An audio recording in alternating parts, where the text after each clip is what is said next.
RC study zone YouTube channel पर मैं रामचंद्र चौहान आप सभी का स्वागत करता हूं। प्यारे बच्चों, आज के इस वीडियो में हम कक्षा 10वीं की गणित कार्य पुस्तिका के वर्कशीट संख्या 2 को हल करेंगे, जो प्रश्नावली नंबर 1 वास्तविक संख्याएं पर आधारित है। गणित कार्य पुस्तिका बोर्ड के एग्जाम में जो आपका प्रश्न पत्र आने वाला है गणित का, उसकी तैयारी के लिए, अच्छे अंक लाने के लिए काफ़ी महत्वपूर्ण है यह कार्य पुस्तिका, क्योंकि नया पैटर्न जो आया है उसमें स्पष्ट रूप से जो छोटे छोटे प्रश्न दिए हुए हैं उनका अभ्यास हम कार्य पुस्तिका के माध्यम से कर सकते हैं। और इसीलिए बोर्ड के एग्ज़ाम की तैयारी करने के लिए विभाग ने कार्य पुस्तिका का निर्माण किया है और आप इसका अभ्यास करके अपने बोर्ड के एग्ज़ाम में अच्छे अंक ला सकते हैं। तो सभी प्रकार की जो वर्कशीट है कार्य पुस्तिका में दे रखी हुई है, उनको आप अच्छे से अभ्यास जरूर कर लेना। और उसके लिए मैंने जो प्लेलिस्ट जारी की है, उस प्लेलिस्ट में आपको सारे लिंक मिल जाएंगे। फिर भी अगर आपको कोई लिंक चाहिए जो आपको नहीं मिल रहा है, तो आप स्क्रीन पर दिखाई दे रहे मेरे व्हाट्सएप नंबर पर क्लिक करके आप लिंक प्राप्त कर सकते हैं। आइए स्टार्ट कर लेते हैं इस वर्कशीट को हल करना। प्रश्न नंबर 1 करेंगे। संख्याएं 6 और 20 का अभाज्य गुणनखंड विधि से में से यानी HCF होगा। 6 का और 20 का हमें में से ज्ञात करना है। तो 6 के अभाज्य गुणनखंड करेंगे। 6 के अभाज्य गुणनखंड होते हैं 2 गुणा 3। और 20 के अभाज्य गुणनखंड अगर करें तो 20 के अभाज्य गुणनखंड होते हैं 2 गुणा 5। ये इनके फैक्टर हो गए।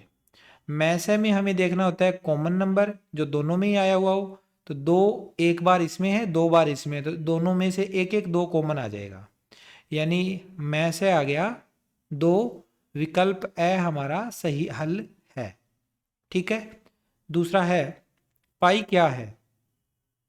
तो बच्चों, पाई का मान हम ज़्यादातर यूज़ करते हैं। पाई को हम लिखते होते हैं 22/7, या हम पाई को लिखते होते हैं 3.14। लेकिन ये दोनों मान पाई के निकटतम मान हैं। हम इन मानों को अंदाजन रूप से हम इनको स्वीकार कर लेते हैं कि पाई के वास्तव में ये मान ले लेते हैं हम। लेकिन अगर विशेष रूप से देखा जाए तो पाई का मान आज तक ज्ञात नहीं किया जा सका है। पाई का मान दशमलव के बाद लगातार हम निकाल रहे हैं, लेकिन इसका मान अभी तक समाप्त नहीं हुआ है। यानी पाई एक ऐसी संख्या है जो कि रिपीट भी नहीं हो रही है पॉइंट के बाद, और लगातार चल भी रही है, खत्म नहीं हो रही है। यानी यह संख्या एक अशांत अनावर्ती संख्या है। और अशांत अनावर्ती संख्या का मतलब होता है कि वह एक अपरिमेय संख्या होती है। तो इसका ऑप्शन हो गया ब, अपरिमेय संख्या। ठीक, ये सही हल हो गया इसका। आगे इसके बाद अगले प्रश्न देखेंगे। इसका हम प्रश्न नंबर 3 देखें। अगर इसमें लिखा हुआ है निम्न में से कौन सी अपरिमेय संख्या नहीं है। अपरिमेय संख्या कौन सी नहीं है। पहली संख्या अंडर रूट में दे रखी है 64/81।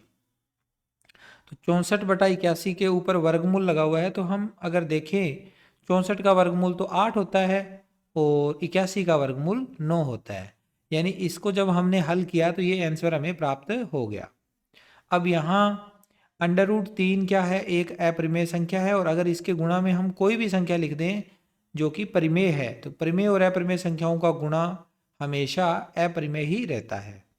इसी तरह से 21/35, ये दोनों नंबर 7 के पहाड़े से कट जाते हैं।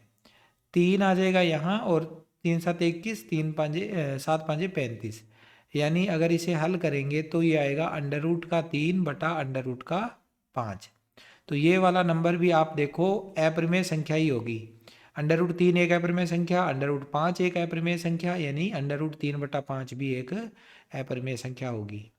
इसी तरह से द ऑप्शन में देखो अलग अलग संख्याएं हैं दोनों, अंडर रूट 3 और अंडर रूट 2।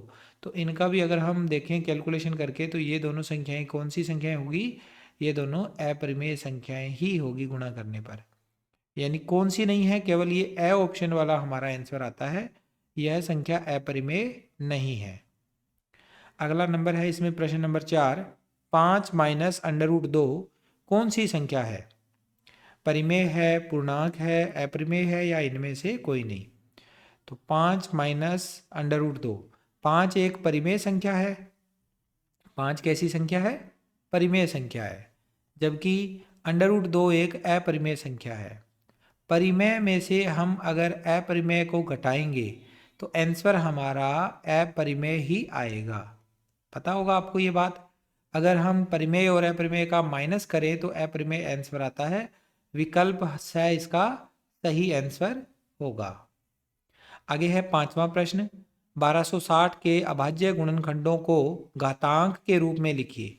1260 के हमें अभाज्य गुणनखंड करने हैं, फिर उसे घातांक रूप में लिखने हैं। तो हम रफ में इसके अभाज्य गुणनखंड करेंगे। हमारे पास रफ कार्य करने के लिए हमने यहाँ साइड में 1260 को लिख लेना है और इसके करने हैं हमें फैक्टर। 1260 में पहले 2 का भाग देंगे तो यह हो जाएगा 630। 630 में भी 2 का भाग चला जाएगा 315। 315 में फिर 2 का भाग नहीं जाएगा, 3 का भाग जाएगा। 315 में 3 का भाग देंगे 105। 105 में 3 का भाग दे देंगे 35। 35 में भाग जाएगा 5 का 7 आ जाएगा और 7 में 7 का भाग देंगे, लास्ट में 1 आ जाएगा। इस तरह से हमने 1260 के अभाज्य गुणनखंड कर लिए हैं। तो हमारे पास ये 1260 के अभाज्य गुणनखंड आ जाएंगे। 1260 बराबर 2 को 2 बार लिखो, 2 गुणा 2। 3 के कितने फैक्टर हुए? 2। 3 को भी 2 बार, 5 को 1 बार और 7 को 1 बार। तो इस तरह से अगर हम इसके गुणनखंड के घातांक बनाएंगे तो क्या लिखेंगे? 2 की घात 2, क्योंकि 2 2 बार है। 3 भी 2 बार है तो 3 की घात 2 गुणा 5 की घात 1 गुणा 7 की घात 1।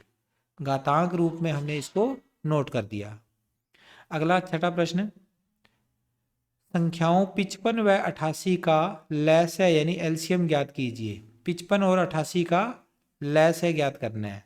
तो पहले हम इनके गुणनखंड लिखेंगे। 55 के गुणनखंड क्या होंगे? 55 में 2 का भाग नहीं जाता, 3 का नहीं जाता, 5 का जाएगा डायरेक्ट, तो 11 आएगा और 11 में 11 का भाग दे देंगे, यानी 55 के फैक्टर हो गए 5 गुणा 11। और 88 के फैक्टर अगर करें, 88 के गुणनखंड करें तो 88 में 2 का भाग दिया 44। 44 में फिर 2 का भाग दे देंगे 22 आ जाएगा। 22 में 2 का भाग दिया 11 आ जाएगा। 11 में 11 का ही भाग जाता है। ठीक है, ये आ गया हमारे पास। अब हम लैसे ज्ञात करेंगे। तो लैसे में सबसे छोटा फैक्टर देखो, ये 5 है, 11 है, 2 है, 11 है, तो सबसे छोटा 2 है। 2 के गुणनखंड कितने हैं? 1 2 3। 2 इसमें 3 बार है और इसमें नहीं आया हुआ 2, तो 2 को ज़्यादा से ज़्यादा बार लिखना है। 2 को 3 बार लिखना पड़ेगा, 2 गुणा 2 गुणा 2। फिर उसके बाद 5, 2 से बड़ा 5, 5 एक बार है, इसमें 5 नहीं आया हुआ तो 5 भी एक बार लिखा जाएगा। लास्ट में 5 से बड़ा 11, इसमें एक बार है और इधर भी एक बार है, तो 11 को भी हम एक बार नोट करेंगे। इन सभी का गुणा करेंगे। 2 दूनी 4, 4 दूनी 8, 8 पंजे 40, 40 का 11 से गुणा करेंगे 440, यानी इस क्वेश्चन का आंसर आ गया 440। ठीक है, आगे इसके बाद हमारे अगले जो प्रश्न है वो देख लीजिए। प्रश्न नंबर 7। संख्याओं 4052 और 12576 का मैसे यानी एचसीएफ ज्ञात कीजिए। दो संख्याएं कौन सी है? 4056 और 12576। ये दोनों संख्याएं क्योंकि बड़ी संख्याएं हैं तो इनके गुणनखंड करने में हमें टाइम लगेगा, इसलिए हम यहाँ पर पर्याप्त जगह नहीं है तो हम इसको अलग किसी पेज पर करेंगे गुणनखंड इसके, और फिर डायरेक्ट उनका जो गुणनखंड रूप है वो यहाँ नोट करेंगे। तो हम किसी अलग पेज पे चलते हैं, वहाँ इन संख्याओं के गुणनखंड करेंगे। तो इन दोनों संख्याओं के देखिए, सबसे पहले हम करेंगे फैक्टर यानी अभाज्य गुणनखंड। तो सबसे पहले 4052 में 2 का भाग देंगे तो कितना आएगा? 2026। 2026 में 2 का भाग देंगे 1013 आ जाएगा। और इसके बाद 1013 में बच्चों कोई भी नंबर का भाग नहीं जाएगा, खुद 1013 का ही भाग जाएगा, क्योंकि ये एक ऐसी संख्या है जो कि अभाज्य संख्या है। तो इसमें किसी भी संख्या का भाग नहीं जाना, तो सेम नंबर आ गया हमारे पास। दूसरी तरफ ये जो बड़ी वाली संख्या है 12576, इसमें सबसे पहला भाग 2 का जाएगा, तो ये आएगा 6, 6 दूनी 12, 2 दूनी 4, 1 बच गया, 1 और 7 17, 8 दूनी 16 और 1 बचा, 8 दूनी 16। ठीक है, 6288। भाग देंगे 2 का फिर से तो 3144 आएगा। 3144 में 2 का भाग देंगे तो 1572। 1572 में 2 का भाग दे देंगे 7, 8, 6। इसमें फिर 2 का भाग दे देंगे तो यह आएगा 3, 9, 3। और इसमें 3 का भाग जाएगा इस बार, तो 3 का भाग देने पर आएगा 1, 3, 1। 131 में अब आगे किसी नंबर का भाग नहीं जाएगा, तो 131 का हम 1 से गुणा करेंगे, सॉरी 131 का भाग देंगे तो 1 आ जाएगा। तो इस तरह से इसके फैक्टर तो आए हैं 2 गुणा 2 गुणा 1013, और इसके आए हैं 2, 2, 4, 1, 5, 5 बार 2 और 1 बार 3 और 1 बार 131। ये नंबर हम वहाँ लिखेंगे वर्कशीट के अंदर। तो यहाँ नोट करेंगे हम वर्कशीट में 4052 इसके फैक्टर हमने लाए। सबसे पहले हमने इसमें फैक्टर लाया 2, फिर 2 और फिर 1013, ठीक है। और 12576 इसके फैक्टर हमने किए 2 गुणा 2 गुणा 2, 5 बार 2, 1 बार 3 और उसके बाद 131। अब हमें इसका मैसे ज्ञात करना है। और मैसे क्या होता है? मैसे होता है कॉमन संख्या। यहाँ पर 2 और 2 कॉमन नंबर है, इसमें भी 2 है, यहाँ पर एक बार और 2 आ गया, तो 2 बार 2 आ गया कॉमन। इसके अलावा और कुछ कॉमन नहीं आएगा, तो 2 गुणा 2 मैसे यानी एचसीएफ हो गया 4। 4 इसका आंसर आ गया। अगला प्रश्न, प्रश्न नंबर 8। दो संख्याओं के लैस है यानी एलसीएम व मैस है एचसीएफ के अंदर के मध्य में संबंध बताइए। तो बहुत आसान सा प्रश्न है ये, हमें इसका संबंध अच्छे से पता होना चाहिए। लैस है और मैस है के बीच में संबंध होता है कि अगर दो संख्याएं हैं और उन दोनों संख्याओं का हम लैस है और मैस है का गुणा कर दें, लैस है का मैस है से गुणा, तो क्या आएगा? पहली संख्या गुणा दूसरी संख्या, पहली संख्या और इसके गुणा में दूसरी संख्या। दोनों संख्याओं का लैस है और मैस है दोनों का गुणा पहली संख्या और दूसरी संख्या दोनों के गुणा के बराबर होता है। इजी सा ये हमारा फॉर्मूला था एक। आगे है 9वां प्रश्न, संख्या 24 और 72 का लैस है यानी एलसीएम ज्ञात कीजिए। इजी सा प्रश्न है। 24 के गुणनखंड कर लो, 24 में 2 का भाग देते हैं 12, 12 में फिर 2 का भाग देते हैं, 12 में 2 का भाग दिया 6, 6 में फिर 2 का भाग देंगे 3, 3 में 3 का भाग दिया 1। ये हो गए 24 के फैक्टर। इसके बाद 72 के गुणनखंड करेंगे, 72 में 2 का भाग दिया 36, 36 में 2 का भाग दिया 18, 18 में 2 का भाग दिया 9, 9 में 3 का भाग दिया 3, 3 में फिर 3 का भाग दिया 1। ये हमने दोनों संख्याओं के क्या निकाल लिए? गुणनखंड निकाल लिया, भाज्य गुणनखंड। अब हमें लैस है ज्ञात करना है। इसका क्या ज्ञात करना है? लैस है यानी एलसीएम। लैस है निकालने का मेथड आपको मैं बार बार ही बता रहा हूँ। सबसे छोटा गुणनखंड 2 का है, यहाँ 2 3 बार आया हुआ है 24 में, और 72 में भी 3 बार आया हुआ है, तो 2 को 3 बार लिखेंगे। 2 एक बार, दूसरी बार, तीसरी बार, ज़्यादा वाले लिखने होते हैं। फिर 2 से बड़ा 3, 3 यहाँ एक बार है और इसमें 2 बार है, तो 3 को 2 बार लिखेंगे, 3 को 2 बार, ज़्यादा बार है 3, 2 बार, तो 2 बार लिखे जाएंगे।